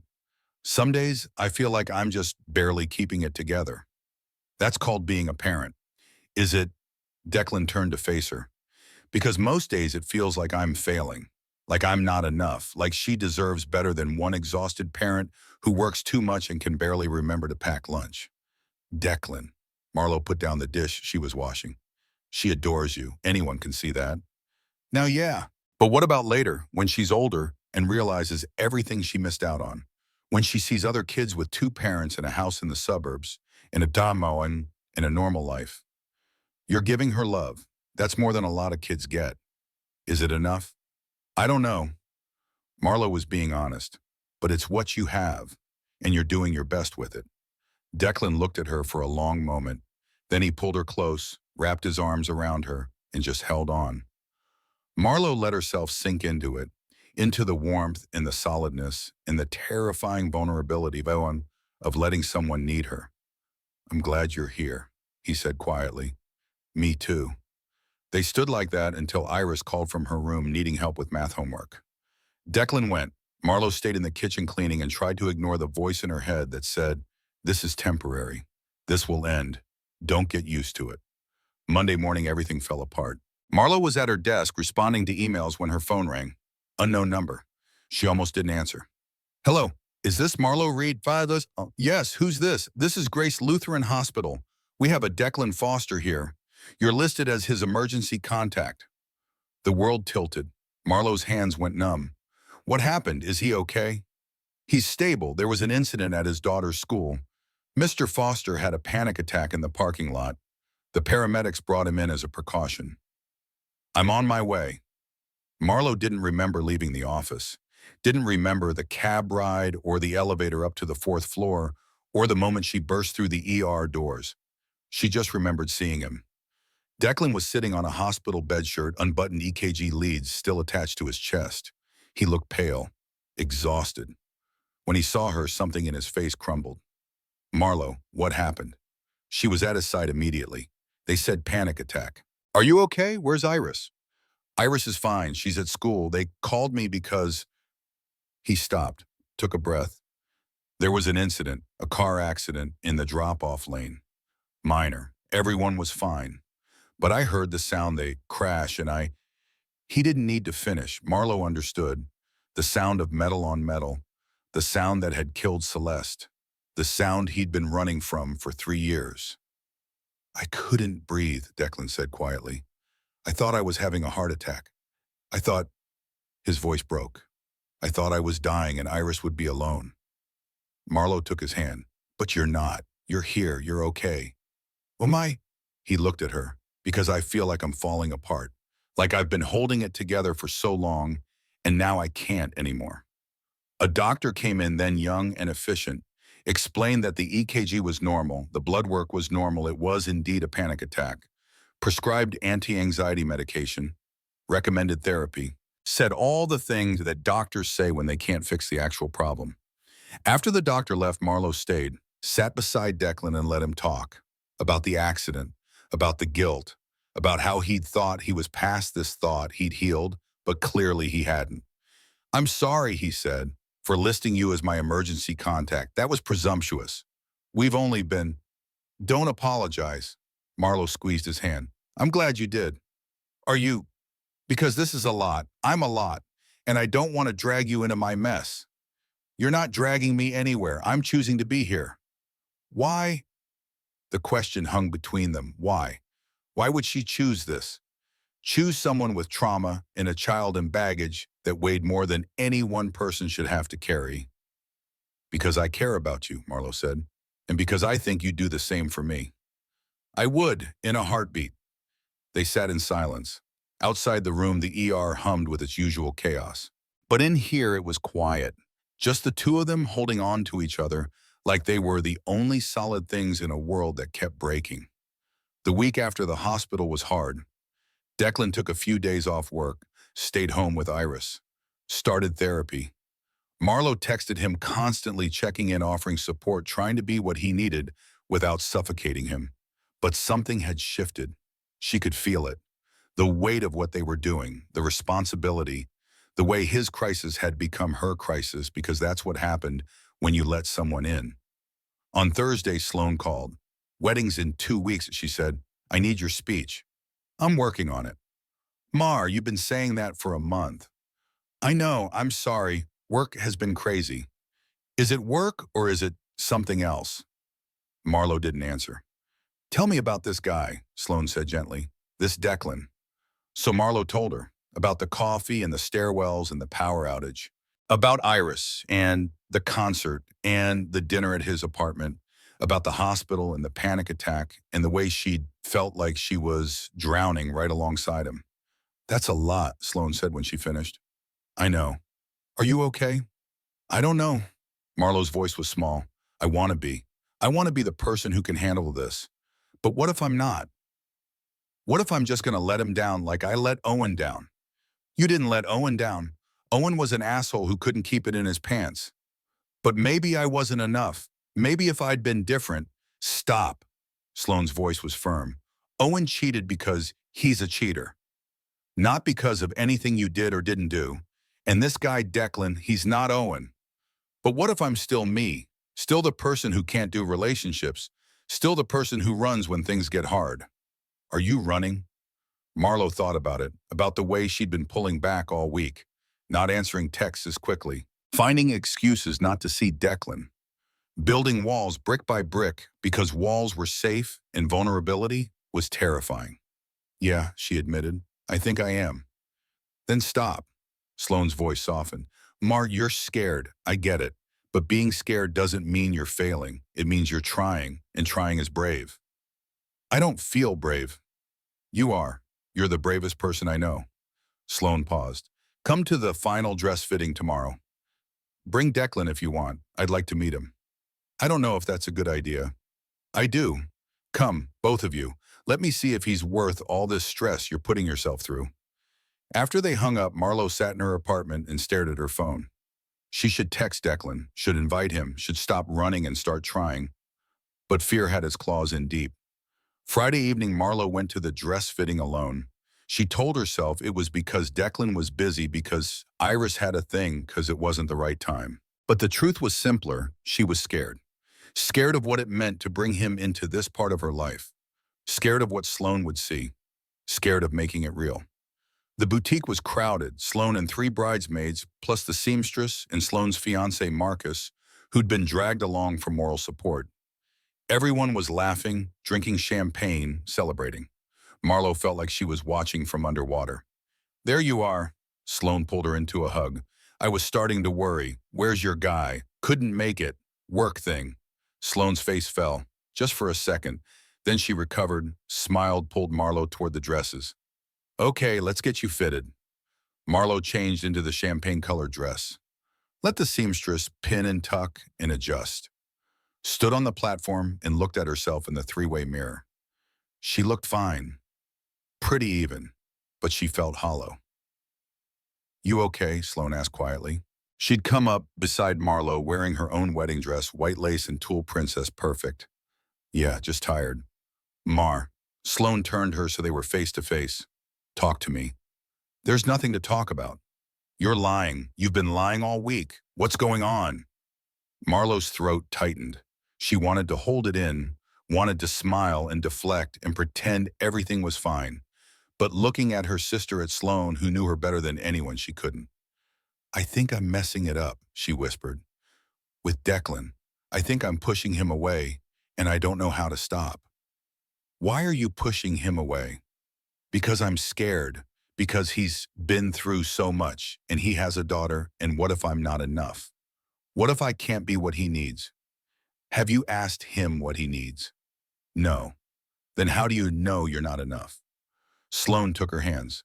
You're so busy assuming you're going to fail that you're not giving yourself a chance to succeed. And that's not fair. Not to him, not to you. But what if I do fail? What if I hurt him, hurt Iris?" "Then you fail, and you learn, and you try again." Sloane squeezed her hands. "That's what love is, trying even when you're scared, staying even when it's hard, choosing someone every day even though every day you could walk away. Is that what you're doing with Marcus? Every single day?" Sloane smiled. "And yeah, I'm terrified. What if he realizes I'm not as great as he thinks? What if I'm boring or annoying or I let him down, but I'm choosing to trust that he loves me anyway? Flaws and all." Marlowe looked at her sister. Really looked. Saw not the fairy tale bride, but the real person underneath. Someone who just as scared as Marlowe, but brave enough to try anyway. "How do you do it?" Marlowe asked. "How do you trust like that?" "I don't know, I just do." Sloane pulled her into a hug. "And you can too, if you let yourself." Saturday morning, Marlowe woke up to a text from Declan. "Declan, can we talk?" Her heart dropped. "Marlowe, of course. When Declan today, my place. Iris is at a friend's. We could have lunch." Marlowe. "Okay." "What time, Declan?" "Noon." "Marlowe, I'll be there." Marlowe spent the morning spiraling. Can we talk was never good. Can we talk meant breakup. Meant he'd realized she wasn't worth the effort. Meant he'd seen through her walls and decided he didn't like what he found. She almost didn't go. But at 11:30, she got in a cab, rode to Ukrainian Village, climbed the stairs to his apartment, knocked. Declan opened the door. He looked nervous. "Hey," he said. "Hey." Inside the apartment was quiet. No Iris, no laughter. Just the two of them and whatever conversation was about to happen. They sat on the couch. Declan twisted his hands in his lap. Marlowe waited for the axe to fall. "I've been thinking," Declan said finally, "about us, about this." "Okay. And I feel like you've been pulling away all week, ever since the hospital." He looked at her. "Did I do something wrong?" "No, no, I did get him." Marlowe's chest tightened. "You didn't do anything wrong." "Then what is it?" "It's me." The words came out broken. "I'm scared. And I don't know how to not be scared. And I keep thinking that I'm going to mess this up and hurt you and hurt Iris and Marlowe." Declan took her hands. "You're not going to mess this up." "You don't know that. Neither do you.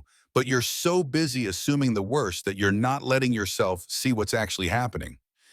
Which is, we're trying, both of us. And yeah, it's scary. And yeah, we're going to make mistakes. But that's okay. That's part of it." He squeezed her hands. "I'm not asking you to be perfect. I'm just asking you to be here. With me. For real." Marlowe's eyes burned. What if I can't? Then we'll figure it out. Together. Declan's voice was gentle. But I need to know, do you want this? Do you want us?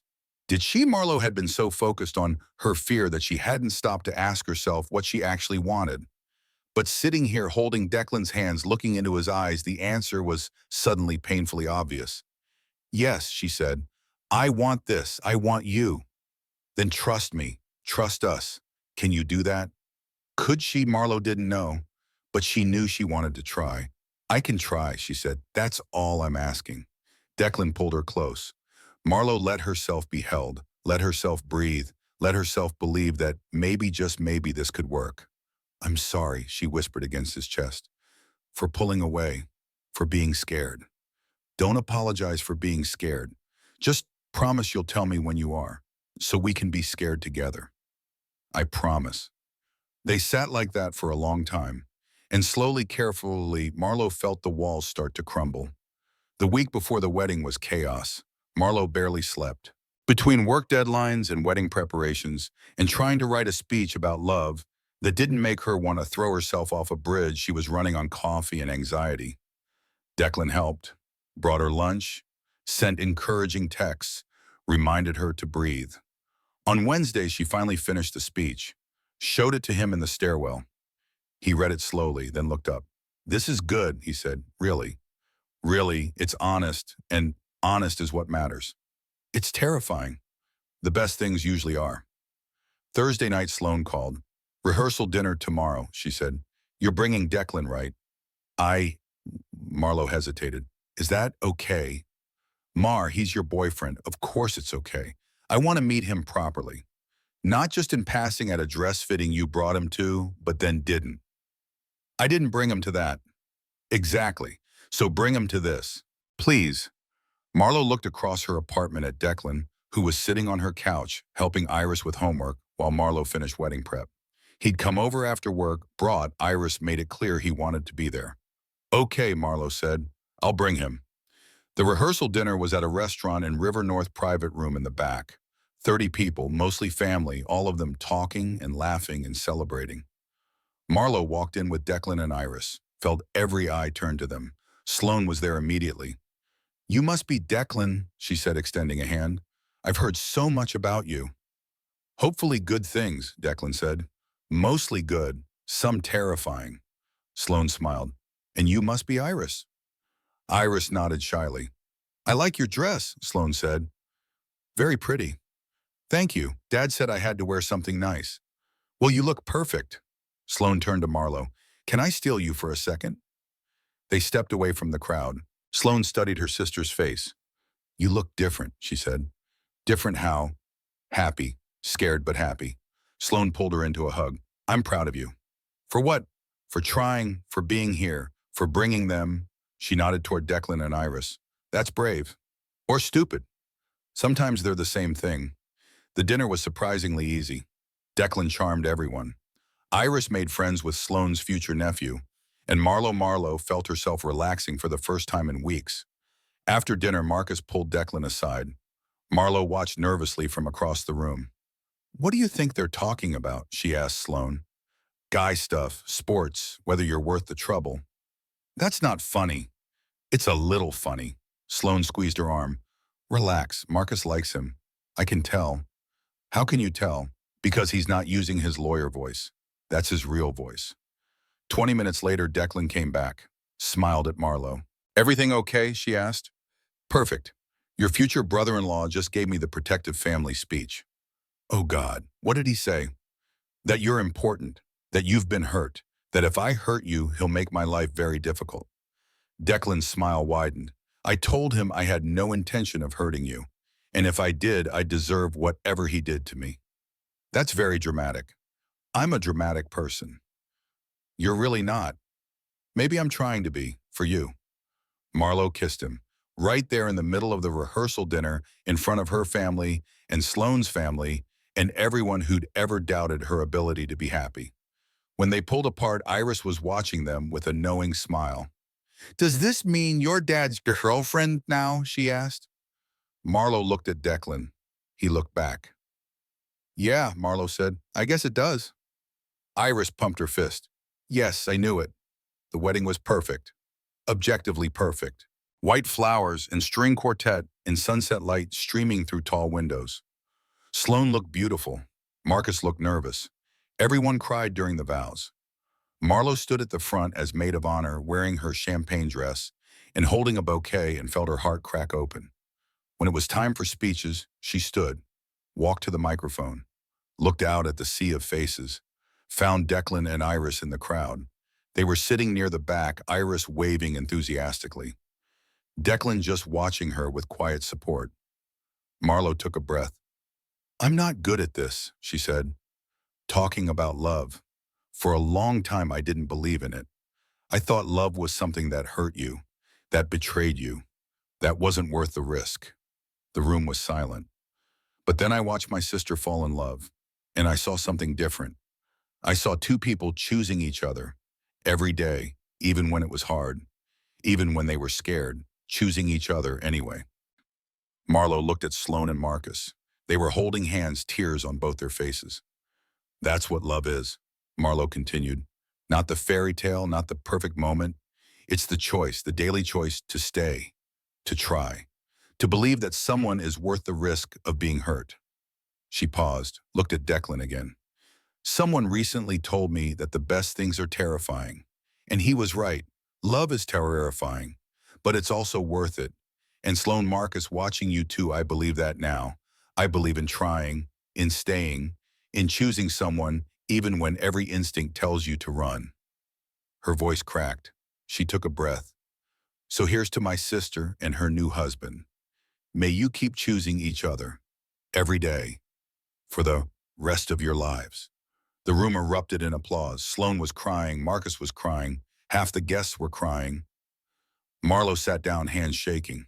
After the speeches, after the first dance, after the cake cutting, and the champagne toasts, Declan found her. "That was beautiful," he said. "I meant it." "I know." He pulled her onto the dance floor. "Dance with me. I'm a terrible dancer." "I don't care."